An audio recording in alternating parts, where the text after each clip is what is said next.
Kita masuk ke modul 3, menyangkut materi administrasi dan manajemen pembangunan. Administrasi itu selalu dipahami sebagai bentuk-bentuk upaya pelayanan, usaha-usaha untuk melaksanakan, menerapkan, dan seterusnya, termasuk mendaya gunakan. Dan kita mengenal ada administrasi publik, yaitu administrasi pemerintahan atau sering juga disebut sebagai administrasi negara. Dan dari mana hal ini kita dapatkan, yaitu dari pembukaan Undang-Undang Dasar 1945 yang menyebutkan pemerintahan negara itu dibentuk untuk tujuannya ada 3, memajukan kesejahteraan umum, mencerdaskan kehidupan bangsa, dan ikut melaksanakan ketertiban dunia. Nah, usaha-usaha yang dilakukan oleh pemerintah ini itu yang kita sebut dengan pelayanan oleh pemerintah.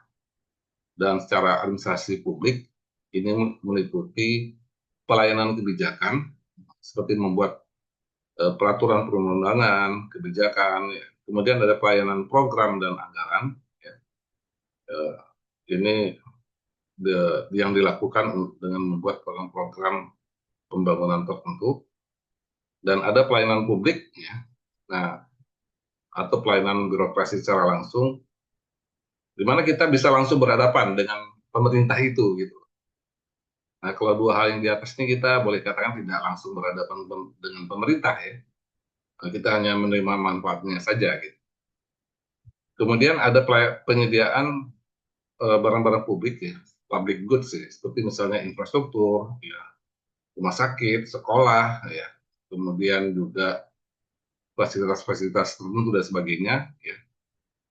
Dan kemudian ada lagi pelayanan dalam bentuk jaminan keamanan dan ketertiban publik, law and order. Ini saya kembangkan dari rumusannya Rondinelli. Kemudian pelayanan pemerintah itu diwujudkan dalam bentuk pembangunan. Sehingga ini adalah pembangunan itu merupakan bentuk pelayanan oleh pemerintah untuk menyelenggarakan kesejahteraan dan pengembangan masyarakat. Dan pembangunan ini membutuhkan administrasi yang tujuannya adalah menata jalannya pembangunan secara tertib, lancar, dan dipahami oleh segenap pihak. Administrasi sendiri ada 2, administrasi privat dan administrasi publik, ya.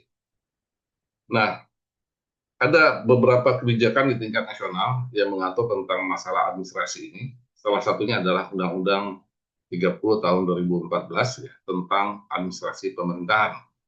Di dalam undang-undang ini diatur hal-hal yang menjadi kewenangan pemerintah melalui badan dan atau pejabat pemerintah untuk menjalankan administrasi pemerintahan ini.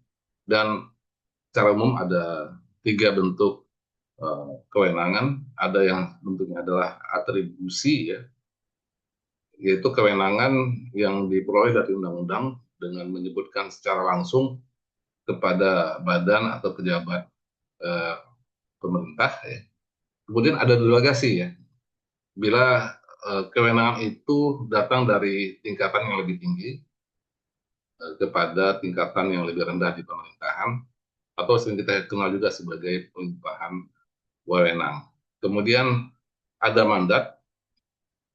Ini adalah kewenangan karena penugasan yang sering dilakukan dalam kegiatan pemerintahan sehari-hari.